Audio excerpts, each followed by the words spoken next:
지금 여러분은 어렵다고 악명이 자자한 중앙대 편입영어 시험지를 보고 계십니다. 이거 영상 맨 앞에 경고 문구라도 하나 올려야 될 것 같지 않나요? 야, 이거 토가 나올 정도예요. 졸도할 것 같습니다. 심신미약자들은 이 영상 보는 걸 피하셨으면 좋겠어요. 지금 영역별로 지금 영상을 찍어 올리고 있는 상황인데 무슨 산을 하나씩 타고 있는 느낌이에요. 어휘, 문법, 논리 같은 경우에도 단지문이 있었고 장지문이 있었고, 문제풀이는 굉장히 간단할 수 있지만 이걸 영상으로 설명을 하려니까 굉장히 시간이 오래 걸리네요. 그죠? 야, 공부하시는 분들, 이거 정리하셔야 되는 분들 같은 경우에는 엄청 시간이 엄청 오래 걸릴 것 같아요. 실제 시험 현장에서는 그 정도의 시간을 투자해서 아마 풀지 못할 거야. 빨리빨리 풀어야 되니까. 하지만 여러분들이 이 영상을 통해서는 아마 좀 그냥 단순하게 어렵다, 힘들다 이것만 느끼는 게 아니라 어떻게 하면 내가 이걸 갖다 대처해 나갈 수 있을까, 이런 생각을 해보시기 바라겠어요. 알겠습니까? 자, 여러분, 지금 독해가 지금 본격적으로 나오려고 하는데 27번부터 지금 30번까지 문제를 좀 보시란 얘기예요. 지금 영상 안에 다 담기지가 않아요. 지문이 엄청 길어가지고 30번 같은 경우에는 지금 지문 엄청 길죠? A, B, C, D 주고 나서 무슨 문제인가 하고 봤더니만 아이고야, 보기 문장은 굉장히 짧은데 이거 달랑 이거 하나 물어봐. 하나. 야, 위치 문제 하나 물어보고 있습니다. 그 다음에 바로 위에 나와 있는 문제 같은 경우는 뉴런. 야, 좀 제가 약한 파트인데 의학이라든지 자연과학 쪽 얘기는 조금 어려운데 추론 문제 달랑 하나 주고 있고, 그 다음에 28번 이거는 뭐 논리야? 지금 빈칸이 두 개 있고요. A, B 어휘 채우는 문제인데 야, 이거 장난 아니네요. 이 28번 지문 같은 경우는 이 자체적으로 굉장히 좋은 내용의 지문이기 때문에 제가 영상을 따로 만들어서 올리도록 하겠습니다. 제가 특별 총회하는 지문이에요. 자, 27번 같은 경우는 길이 보세요. 그나마 이게 제일 짧네. 그죠? 하지만 역시나 추론 달랑 하나 주고 그냥 넘기고 있어요. 그러니까 실제 시험 현장에서라면은 문제풀이에만 정말 집중해야 돼. 이거 분석하고 이해하고 이런 거는 좀 차후 문제야. 하지만 지금 우리는 지금 시험 현장이 아니기 때문에 조금은 자세하게 보면서 내공을 길러서 빨리 맞출 수 있는 어떤 그 능력, 이것을 키우는 쪽으로 한번 방향을 잡아봅시다. 지금 요 27번 같은 경우에는 4차 산업혁명에 대한 글이잖아요. 배경 지식이 조금 있다면 좀 금방 풀 수 있었을 것 같기도 해요. 하지만 선택지가 좀 소위 말해서 그지 같아요. 문제를 내신 분이 영어를 좀 잘 구사를 못 하시네. 이게 선택지가 굉장히 한국스럽습니다. 엄밀하지가 않아요. 하지만 추론 문제이기 때문에 선택지 먼저 빨리 한번 읽고 갈게요. 여기 나와 있는 혁명 이렇게 나와 있는데 이렇게 문제를 내면 안 되지. 4차 산업혁명이라고 명시적으로 얘기를 해줘야 되는데, 그죠? 4차 산업혁명은 1번 인간의 관계를 재정의한다. 뭐하고의 관계냐면은 사물 인터넷과의 관계를. 아니, 4차 산업혁명 때문에 새로 생겨난 게 사물 인터넷인데 이건 좀 심했죠. 2번 4차 산업혁명은 우리의 헐리스틱한 관계, 무엇과의 관계? 컴퓨터와 디지털 어떤 지능과의 관계, 홀리스틱, 전체적인 관계를 줄인다? 전체적인 관계를 줄인다라는 말 자체도 좀 너무 콩글리시죠. 하지만 이 선택지 2번에 따르면은 뭔가 이게 연결되고 통합되는 게 없어진다는 얘기니까 이것도 말이 안 되는 거죠. 이거는 상식에도 위반되는 거 아니야. 그죠? 3번 4차 산업혁명은 디지털 기술에 기회를 주는데 컴퓨터를 탈피해? 벗어나? 그래서 전체 세계에 퍼질 수 있는 기회를 준다. 이게 너무 콩글리시스럽죠. 하지만 대충 이 사람이 무슨 얘기 하는지 알 것 같아. 4번 4차 산업혁명은 인비전화입니다. 보여줍니다. 전망을 줍니다. 전망을 제시합니다. 컴퓨터의 생산, 그리고 그것과 관련된 제품들과 시스템 전부의 어떤 생산을 인비전합니다. 아니 굳이 4차 산업혁명이 오지 않더라도 이미 이런 거 하고 있잖아. 지금 뭔 얘기하는 거야, 그죠? 느낌이 올 거예요. 지금 제가 왜 이렇게 문제를 풀었는지를. 하지만 이 지문을 좀 읽어가면서 저 선택지들 갖다가 확인하는 게 좀 중요하지 않았나 싶네요. 지금 단번에 첫 번째 문장의 첫 번째 주어로 4차 산업혁명이 나오고 있어요. 이것은 무엇을 가리키기 위한 어떤 용어였냐면 이런 거. 노동과 생산성에 있어서의 가장 최신의 어떤 혁신들. 그죠? 이런 것들을 포함하고 있죠. 그죠? 우리가 다 알고 있는 것들입니다. 그리고 이건 시대를 가리키는데 디지털 기술이 멈춰. 데스크탑 컴퓨터의 어떤 한계 안에 갇혀 있는 걸 멈춰. 다시 말하면 이런 디지털 기술이 여러분이 사용하고 있는 컴퓨터라든지 여러분이 보고 있는 이 스마트폰 여기 안에만 한정되지 않고 나온다는 얘기잖아요. 이게 아까 선택지 3번하고 통한다는 거 아시겠죠? 다시 말하면 이 글 쓴 사람이 정말 하고 싶은 얘기는 무엇이야? 이걸 얘기하려고 하는 거지. 디지털 기술이 컴퓨터에만 있니? 그죠? 조명에도 있는 거고, 냉장고 속에도 있는 거고, 로봇 청소기 안에도 있는 거고, 여러분 화장실 비데 안에도 있는 거고, 그죠? 다시 말하면 여러분의 자아가 뭐 됩니까? 퀀터파이 되죠. 수량화돼요. 여러분이 쉬야만 하더라도 그 쉬야를 가지고서 여러분의 어떤 신체 건강이 수량화 된단 말이야. 여기에 이제 이 사물 인터넷이 그 대응을 해주는 거죠. 주인님 몸이 좀 안 좋으시군요. 아니면 어제 과음하셨군요. 소변에 뭐 너무나 많은 알코올이 뭐 예를 들면 이렇게 나온다는 거죠. 그 다음에 이제 여러분의 어떤 뭐 망막 같은 걸 갖다가 검사하면서 여러분의 시력이라든지 뭐 건강이라든지 여러분의 피부 어떤 그런 상태라든지 이런 걸 막 얘기를 해주겠지. 자, 요런 어떤 서베일런스, 감시가 결합을 해가지고 완전한 그림, 각 사람의 피지컬 그리고 온라인 활동. 아마 심지어 이렇게 여러분들이 보고 있는 영상이라든지 이런 게 다 감시되고 있을 거야. 그죠? 통합되는 홀리스틱 픽처 안에서. 야, 그러면서 이것이 여기서 끝나는 게 아니라 2차적인 지식도 이제 만들어낸대요. 그죠? 예를 들면은 인구론적인 어떤 데이터. 예를 들면은 왜 편의점에서 사람들이 사 먹는 거 보면서 이 동네에는 이런 경제력 수준의 사람들이 살고 있구나. 그리고 이 동네에는 주로 이제 고시생들이 많이 살고 있어가지고 비싼 거 안 마시고 와인 같은 거 안 마시고 맥주 마시는구나. 4캔에 10,000원 뭐 이런 거 있잖아요. 그죠? 그 다음에 이 사람의 뭐 경제적인 어떤 상태. 그죠? 이 사람 빚을 내가지고 지금 월세를 살고 있는데 이거 못 갚을 것 같아. 뭐 이런 거 있잖아요. 그죠? 이런 것들 다 조사를 한다는 거죠. 로보틱 이노베이션은 위협한다. 지금 지배하고 있는 개념, 이거에 대한. 그러니까 위협한다는 얘기는 기존의 어떤 관점을 갖다가 부순다는 얘기죠. 그래가지고 요런 것들 이거 갖다 제안한다, 제시한다. 그러니까 엑소스켈레톤이라는 거는 우리 골격인데 바깥 골격이죠. 외골격. 다시 말하면 로봇 보세요. 인간의 골격하고 되게 유사하잖아. 그죠? 그래서 요런 것들을 바꿀 수 있는 그래서 그냥 3번이에요. 그죠? 그러니까 이거는 약간 추론이라고 냈는데 거의 뭐 일치 불일치 문제지. 그죠? 요 1번, 2번, 4번은 본문에서 나와 있지 않거나 본문의 내용과 다른 일치하지 않는 거기 때문에 지워 나가시는 거죠. 3번 같은 경우는 딱 본문에 있잖아요. 그죠? 자, 28번은 제가 건너뛴다고 아까 얘기했었고요. 29번 가보겠습니다. 가끔 이제 백화점 같은 데 보면은 뭐 이런 거 나오지 않나요?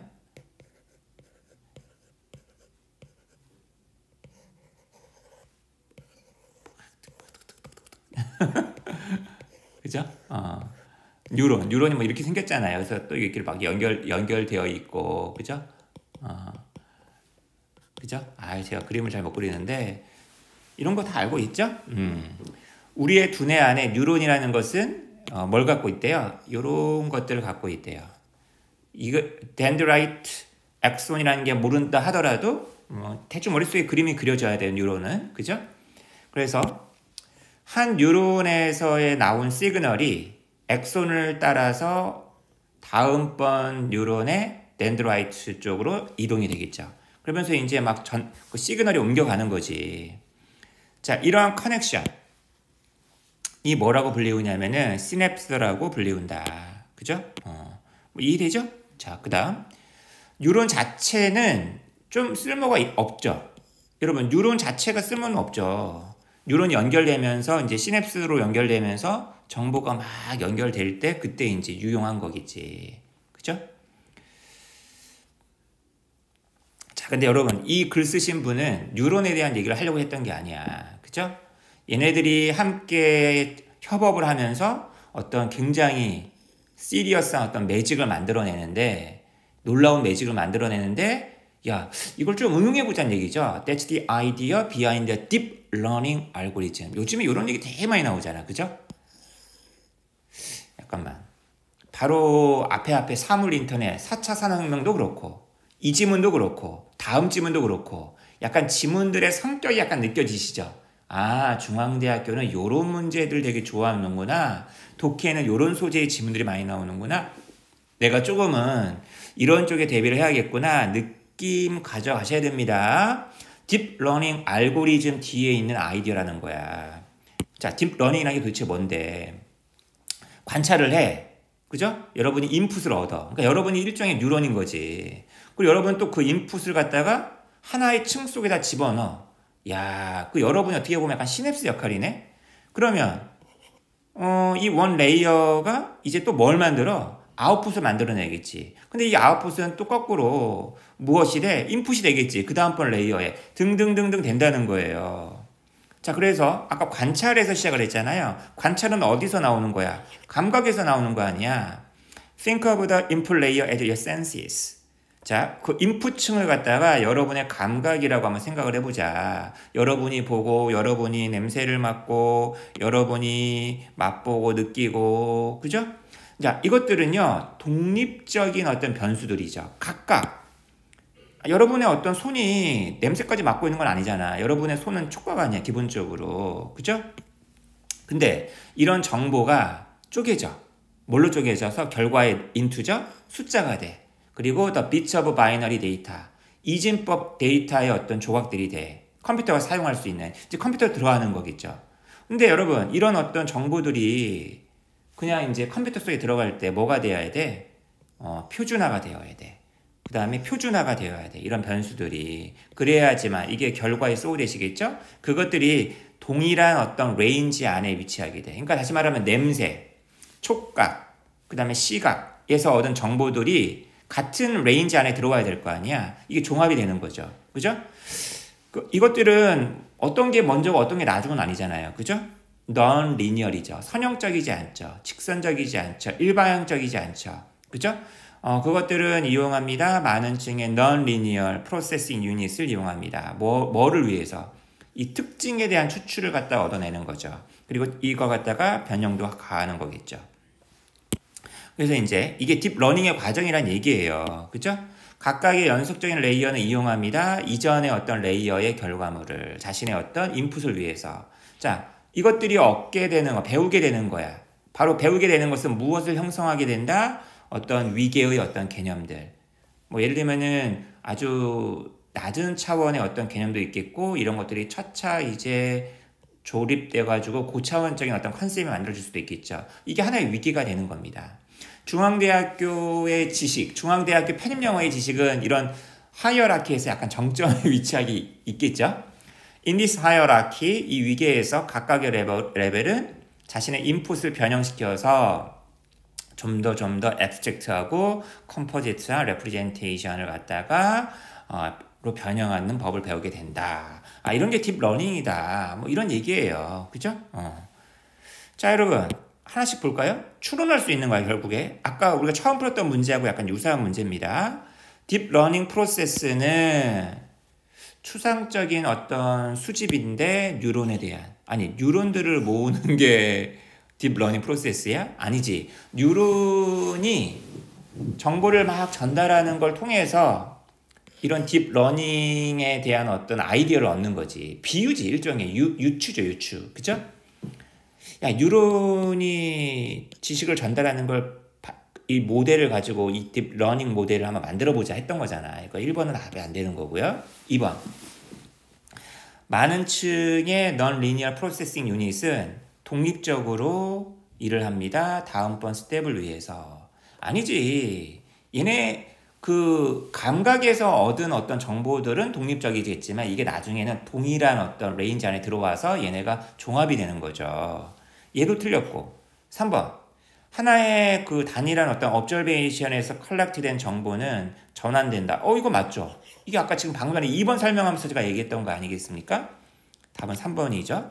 그 다음에 하나의 레이어는 삭제. 에이, 절대 삭제하지 않습니다, 여러분. 자, 이제 마지막으로 30번. 이게 좀 어려웠죠. 이 문제는 여러분이 한번 제가 잠깐 멈춤해 놓으시고 한번 읽어볼 걸 권해요. 글이 너무 커가지고 영상 하나에 다 안 보이네. 자, 그럼 제가 한번 글을 서서히 올려드릴 테니까 아직 문제를 구하지 않으신 분들은 멈춤해 놓으시고 이거를 풀어보시기 바라겠습니다.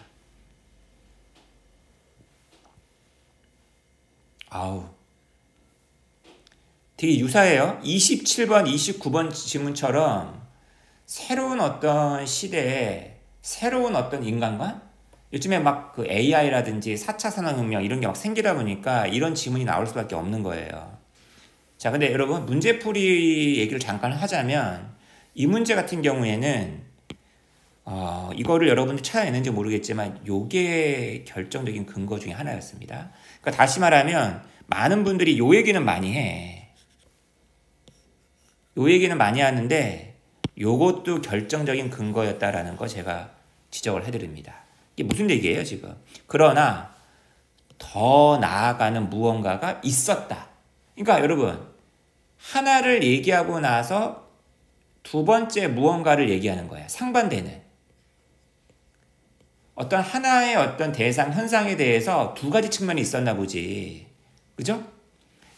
표피적인 피상적인 측면 아니면 심층적인 측면 아니면 왼쪽 측면 오른쪽 측면. 그러니까 뭔가를 하나 얘기하고 나서 다른 거 하나를 얘기할 찰나였고요. 가장 결정적으로 과거 시제였다는 거야. 과거 얘기를 하겠다는 얘기지. 이게 굉장히 결정적인 근거였다는 거. 이런 것들 여러분 눈여겨본다면 이 문제 굉장히 빨리 풀고 넘어갔을 겁니다. 하지만 찍어서도 맞힐 수 있는 게 문제 아니겠어요? 난 이 글에 대한 정확한 이해를 추구합니다 하시는 분들을 위해서 저는 자세하게 읽어드릴게요. 요 30번 지문 되게 수준 높은 지문이니까. 오늘날이에요. 현재 시제입니다. 경향이 있다. 인간을 뭐라고 바라보는 거야? 서 있다. 어디에 서 있다?